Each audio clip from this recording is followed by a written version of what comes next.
Hola chiquillos, ¿cómo están? Espero que se encuentren bien, que estemos empezando la semana con ánimo, ¿cierto? Como día lunes. Y les deseo un feliz día del alumno. Ojalá pudiéramos estar en el colegio celebrando juntos, pero por ahora van a tener que conformarse con sus clases de lenguaje e historia, que son tan entretenidas, ¿cierto?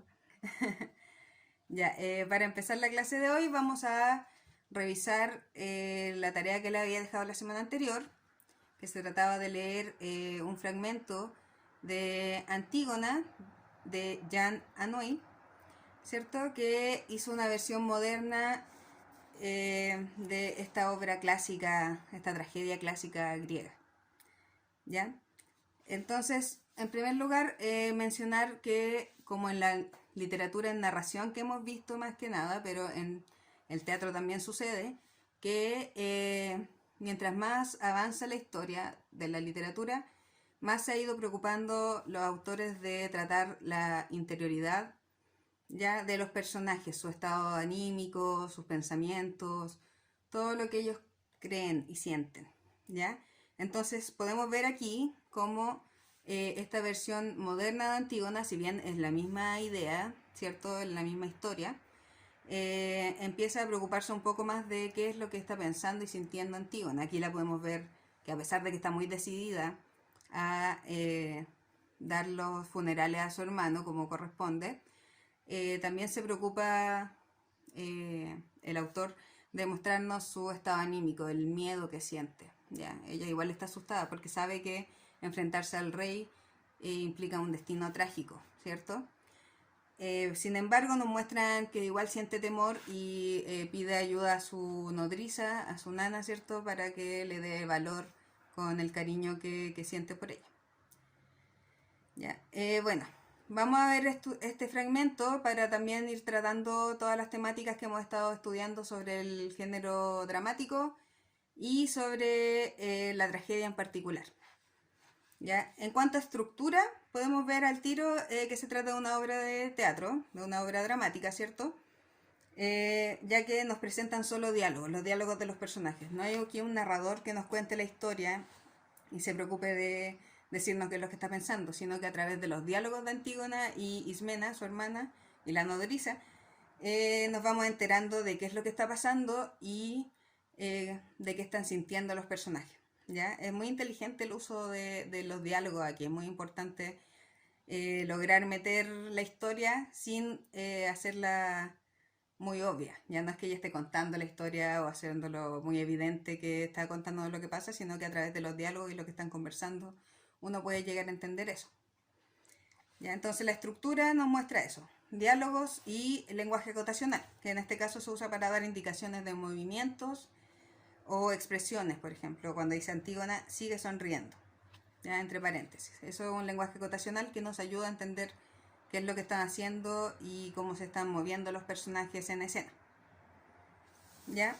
Vamos a ir viendo las preguntas para a partir de eso ir viendo los contenidos que estamos estudiando.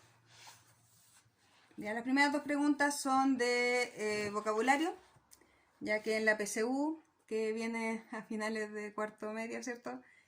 Se hacen este tipo de preguntas. Entonces de a poco nos van metiendo este tipo de consultas para que ustedes se acostumbren a ese tipo de preguntas. ¿Cuál es el sentido de la palabra equilibrada en el contexto de este fragmento? Se refiere a ser prudente, ¿ya? La respuesta A.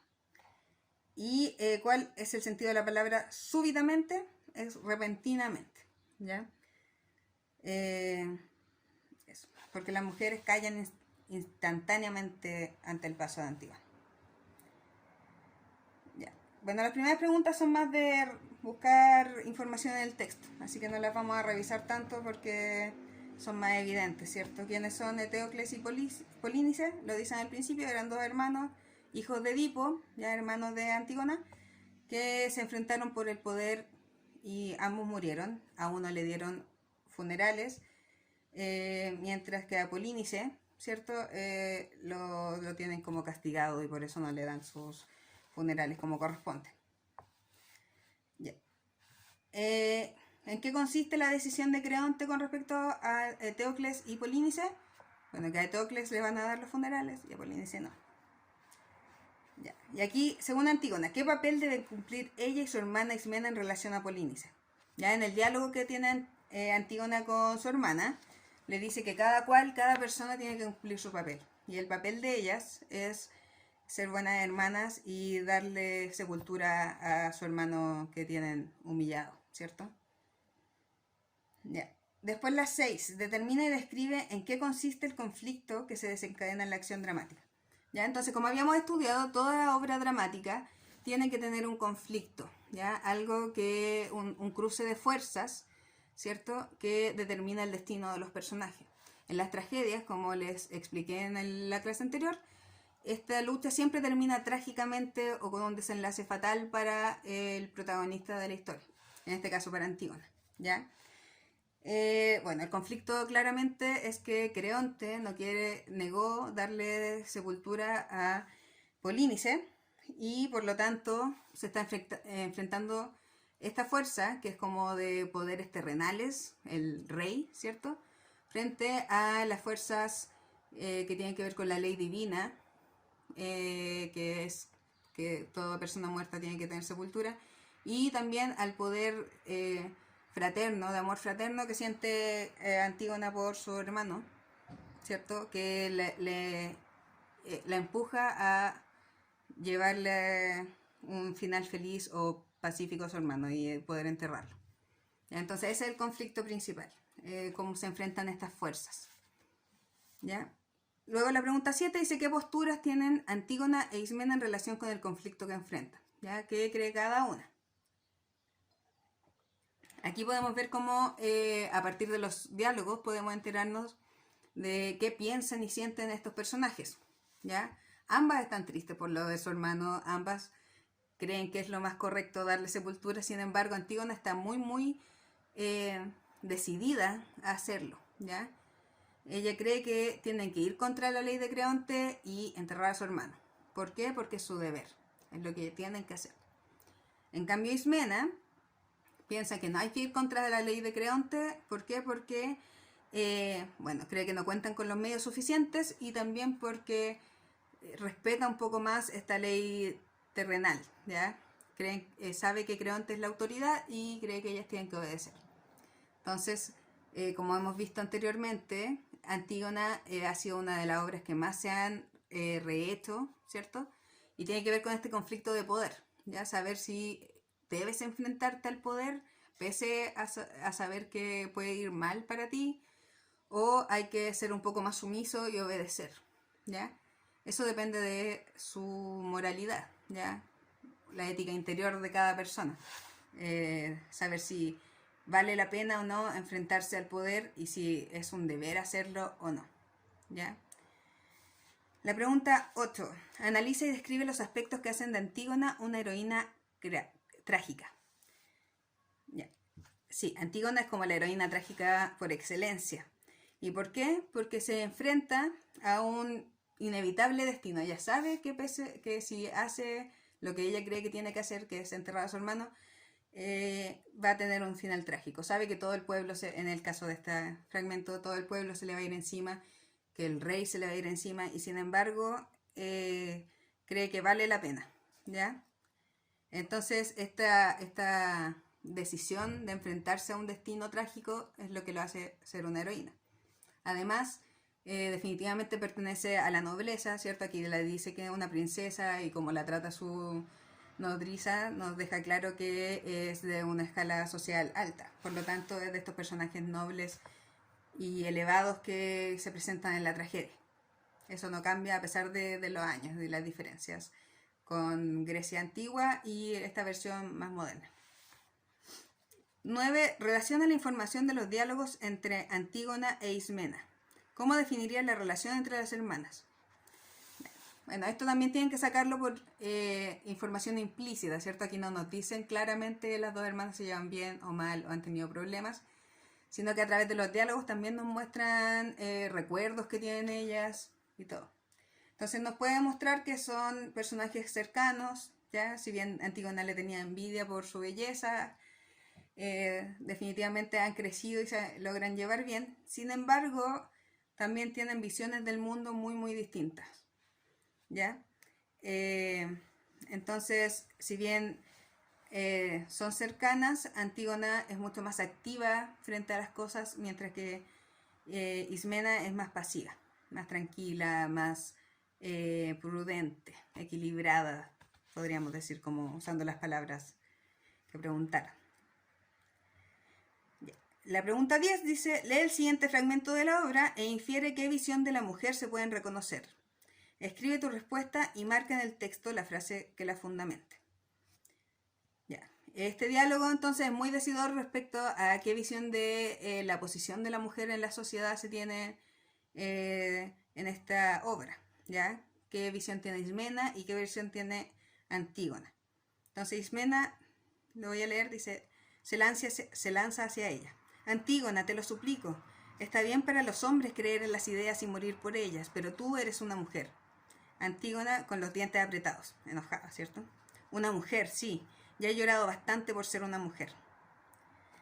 ¿Ya? Entonces, obviamente, esto nos demuestra que hay una visión de que las mujeres no deberían enfrentarse al poder, que ese es un trabajo de los hombres. Los hombres son los que son valientes y los que se enfrentan a lo establecido, son ellos los que pueden pelear, ¿cierto? Y las mujeres, en cambio, tienen que ser mucho más recatadas, mucho más tranquilas y no enfrentarse al poder. Tienen que ser bellas, buscar un buen esposo, etc. Ese es su lugar. Sin embargo, Antígona no cree eso.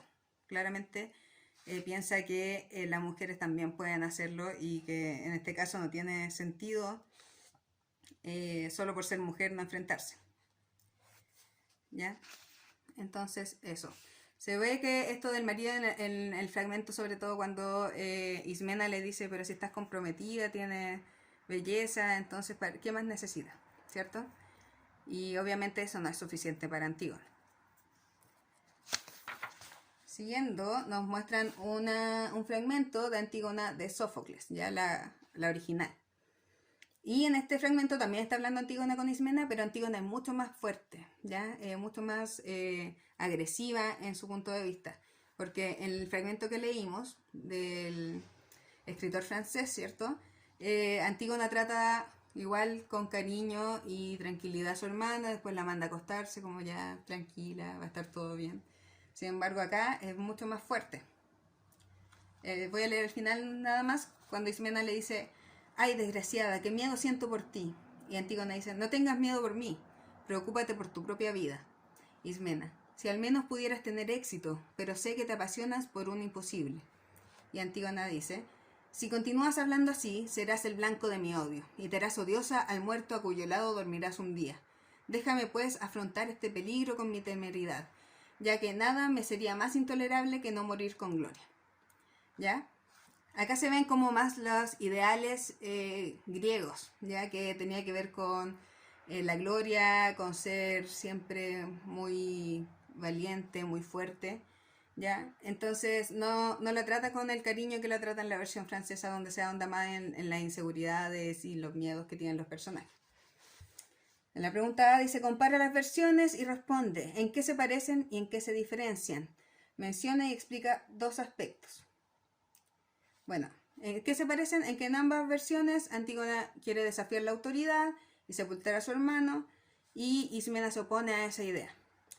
En ambas, Antígona es muy fuerte y determinada en este sentido. Ya en las dos ella está segura de que lo que va a hacer.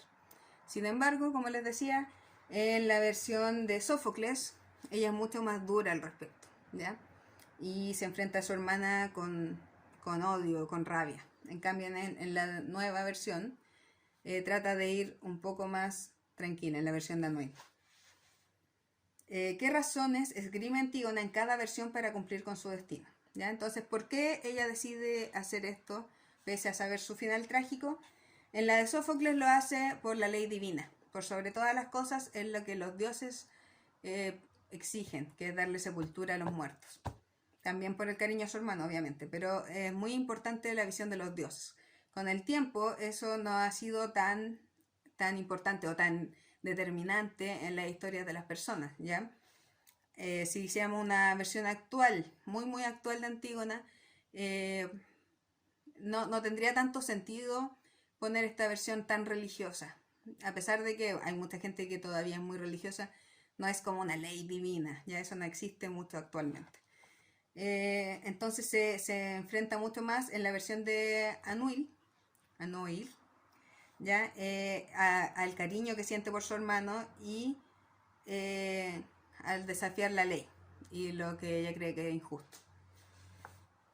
La pregunta C dice, ¿cómo definirías la actitud de Antígona hacia Ismena en ambas versiones? Es lo que les decía recién, ¿ya? En la primera versión de Sófocles, Antígona es mucho más violenta y agresiva con Ismena, ¿ya? Mientras que en la segunda tiene una actitud más sensible, ¿ya? Como tratando de calmarla, a pesar de que están discutiendo y tienen visiones distintas, es mucho más amable y sensible que en la versión anterior. La pregunta 12, considerando lo que has aprendido sobre Antígona, explica por qué en esta obra se oponen las leyes divinas y humanas. Identifica qué determina cada una de ellas y qué argumentos tiene Antígona para seguir una y no la otra. Es lo mismo que estaba diciendo también. La ley divina hace referencia, ¿cierto?, al mandato de los dioses de dar sepultura a su hermano, mientras que la ley humana es la ley que impone el rey, que en este caso es Creonte, quien indica que no se le debe dar sepultura y que debe ser que va a ser condenado a muerte quien le dé sepultura a Polinices. ¿Ya? ¿Y qué argumentos tiene Antígona? Que el poder divino y fraternal es mucho más fuerte y más importante que cualquier ley divina, cualquier ley terrenal. 13. Evalúa el fragmento de la versión de Anouilh y explica por qué se puede asegurar que se trata de una tragedia. Bueno, también es lo mismo porque ella era una heroína trágica. Ya es una tragedia porque los personajes son de la nobleza, ¿cierto? Son todos personajes, reyes, princesas, etc. Y el conflicto que se presenta es un destino fatal, siempre. ¿Ya? Como en todas las tragedias que yo le comentaba antes, siempre el ser humano se enfrenta a un destino que no puede evitar y que siempre va a terminar con algún desenlace fatal para provocar compasión y temor en los espectadores. ¿Ya? Y además son roles, los personajes son como, tienen que dar una indicación de cómo deben comportarse las personas. ¿Ya? Tiene ese rol como educacional también. La 14 la voy a saltar porque más que nada es lo mismo que veníamos hablando de la figura de la mujer. La 15, ¿qué reflexión sobre el amor o la responsabilidad fomenta el fragmento leído? ¿Ya? Bueno, el amor aquí es el amor de ella por su hermano, ¿cierto? De querer cumplir con este deber que ella siente hacia él y poner eso por sobre todas las cosas, incluso su propia muerte o su propio destino. ¿Ya? Eso sería entonces con las preguntas. La 16 no era fácil de hacer, así que voy a explicarla ahora como un trabajo nuevo. ¿Ya? Entonces, como ven en este fragmento, todas las cosas que hemos ido estudiando sobre la tragedia se ven representadas aquí, a pesar de que es una versión moderna de la tragedia y no tiene tanto este tema religioso, sigue siendo el destino por sobre lo que tú quieras, ¿ya? El personaje jamás va a poder lograr superar esta tragedia. Y ahora les voy a indicar, les voy a mostrar en un video, ¿ya? Un trabajo que vamos a hacer, que se trata de escribir a modo de obra dramática un fragmento de un relato narrativo. Ya se lo voy a mostrar con ejemplo. Pero lo que quiero es que seleccionen ya sea un fragmento del libro que leímos, Crónica de una muerte anunciada, o de algún libro, una historia de Edgar Allan Poe que leímos en séptimo, que se trataba de historias de terror, ¿cierto? Que escribía él. Entonces van a tomar un fragmento, no tan corto tampoco, tienen que hacer una obra dramática de 2 páginas o 3, ¿ya?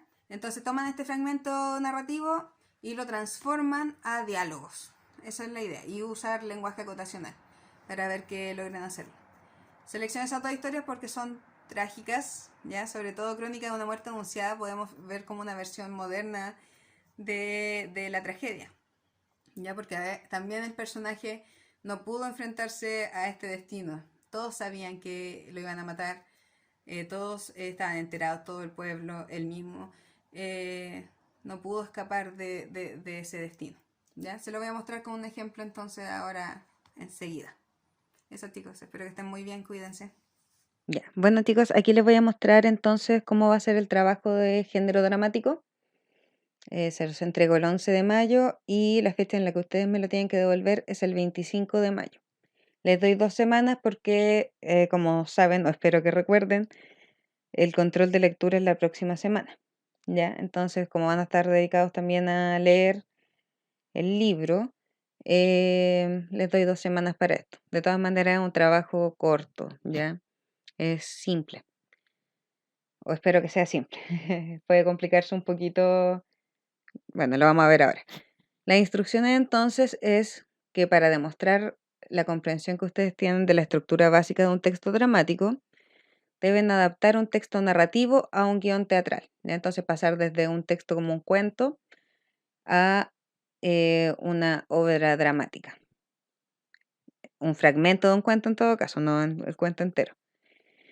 Para ello deben seleccionar entonces un fragmento de una novela o de un cuento y transmitirlo a través de diálogos y lenguaje acotacional. ¿Ya? La extensión mínima van a ser 2 planas de Word con letra número 14 o 3 si lo hacen en el cuaderno, porque como uno escribe con letras más grandes generalmente en el cuaderno, para que sea más o menos equivalente.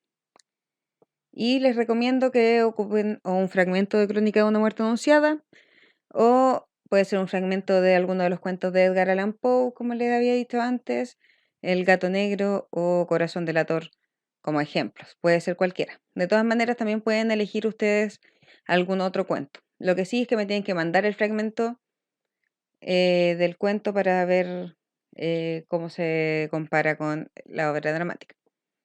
¿Ya? Aquí les voy a mostrar un ejemplo de una parte que hice yo para que ustedes vean cómo se hace. Entonces yo tomé un fragmento final de Crónica de una muerte anunciada, ya donde describen un poco la muerte de Santiago. Lo voy a leer. Después de buscarlo a gritos por los dormitorios, oyendo sin saber dónde otros gritos que no eran los suyos, Plácida Linero se asomó a la ventana de la plaza y vio a los gemelos vicarios que corrían hacia la iglesia. Iban perseguidos de cerca por Yamil Chayum con su escopeta de matar tigres y por otros árabes desarmados. Y Plácida Linero pensó que había pasado el peligro. Luego salió al balcón del dormitorio y vio a Santiago Nazar frente a la puerta, boca abajo en el polvo, tratando de levantarse de su propia sangre. Se incorporó de medio lado y se echó a andar en un estado de alucinación, sosteniendo con las manos las vísceras colgantes. Caminó más de 100 metros para darle la vuelta completa a la casa y entrar por la puerta de la cocina. Tuvo todavía bastante lucidez para no ir por la calle, que era el trayecto más largo, sino que entró a la casa contigua. Poncho Lanao y su esposa y sus 5 hijos no se habían enterado de lo que acababa de ocurrir a 20 pasos de su puerta. Oíamos la gritadera, me dijo la esposa, pero pensamos que era la fiesta del obispo. Empezaban a desayunar cuando vieron entrar a Santiago Nazar empapado de sangre, llevando en las manos el racimo de sus entrañas. Poncho Lanao me dijo, lo que nunca pude olvidar fue el terrible olor a mierda. Pero Argenida Lanao, la hija mayor, contó que Santiago Nazar caminaba con la prestancia de siempre, midiendo bien los pasos y que su rostro de sarraceno, con los rizos alborotados, estaba más bello que nunca. Al pasar frente a la mesa, les sonrió y siguió a través de los dormitorios hasta la salida posterior de la casa. Nos quedamos paralizados de susto, me dijo Argenida Lanao. Ya entonces, si se dan cuenta, este es un fragmento de género narrativo, ¿cierto? Están contando una historia, hay un narrador. Entonces es un poco difícil pensar en cómo hacerlo en diálogo, ¿ya? Pero es importante que traten de ir contando la historia e imaginarse una situación donde la puedan contar. Entonces, obviamente, tienen que inventar un poco, ¿ya? Como imaginarse un poco la escena, pero tiene que ser la misma historia, como les muestro a continuación. Ya, entonces aquí yo me imaginé que estaba este entrevistador, que es el que cuenta la historia, ¿cierto? Y con la madre de Santiago Nazar, con Plácida Linero. Entonces aquí Al principio uso una acotación para decir quiénes están en el escenario. En el escenario hay una mesa donde el entrevistador se sienta tomando notas frente a Plácida Linero, madre de Santiago Nazar. ¿Ya? Esa es una acotación. Y aquí empiezan los diálogos. Entrevistador, una acotación con voz seria. ¿Puedes recordar qué pasó esa tarde? Plácida, la madre de Santiago, ¿cierto? Lo recuerdo muy bien. Yo estaba asustada. Pensé que Santiago estaba en casa, así que había cerrado la puerta con llave. Respira profundamente. Otra acotación. Ya tienen que ir poniendo acotaciones entre medio. Jamás me imaginé que sería eso lo que provocaría su muerte. Cuando vi a los gemelos por la ventana corriendo, arrancando de Yamil, pensé que se había terminado todo, que mi hijo estaba a salvo. ¿Ya? Entonces, como ven, estoy inventando el diálogo, pero estoy contando la historia misma, ¿cierto? Que ella lo vio a los gemelos huyendo, entonces se había relajado. Entrevistador. Pero eso no era lo que había pasado en realidad, ¿cierto? Dándole un pañuelo a Plácida, porque me imagino está llorando. Entonces aquí Plácida con lágrimas silenciosas. No, no. Luego Argenida me contó lo que realmente pasó. A Santiago ya lo habían herido gravemente. Parece que se quedó tirado en la puerta unos momentos, armándose de fuerza, y entonces se levantó y entró a la casa del vecino. Imagínese la sorpresa que tuvieron ellos, viéndolo entrar así, lleno de sangre en la ropa. Se sujeta la cara con las manos. Otra acotación. Entrevistador. Podemos seguir más tarde. Plácida. No, no, mejor terminar pronto. Parece que ellos habían escuchado gritos, pero pensaron que era la celebración del obispo. Argénida me dijo que a pesar de eso se veía bien, casi como siempre, más lindo que nunca, me dijo ella. Era muy bello. ¿Ya? Hasta ahí les dejé porque es un ejemplo nada más, pero como se dan cuenta, igual utilicé las cosas que dicen acá, ¿ya? Lo que Argenida había dicho, que se veía bello, que entró a la casa del vecino, es la misma historia, pero la pasé a diálogos. Si ustedes encuentran alguna historia que les parezca más simple de transcribir a género dramático, no hay problema. Pero me la tienen que presentar así. Primero me ponen la parte del cuento o novela y luego su interpretación dramática, ¿ya? Porque tengo que compararla para ver que aparezca, no es necesario que aparezca toda la misma información, pero sí bastante que se asemeje, ¿ya? Entonces, espero que les quede un poco claro. Si no, por favor, pregúntenme y les mando algún otro video o les respondo un correo explicando. Ya, entonces pueden elegir cualquier cuento y transcribirlo de esta forma. Ya, eso. Espero que les quede claro. Tienen 2 semanas para hacerlo, así que con calma, pero traten de ver si es que se les hace fácil y si no, para que me cuenten. Eso, chicos, cuídense mucho y nos estamos hablando.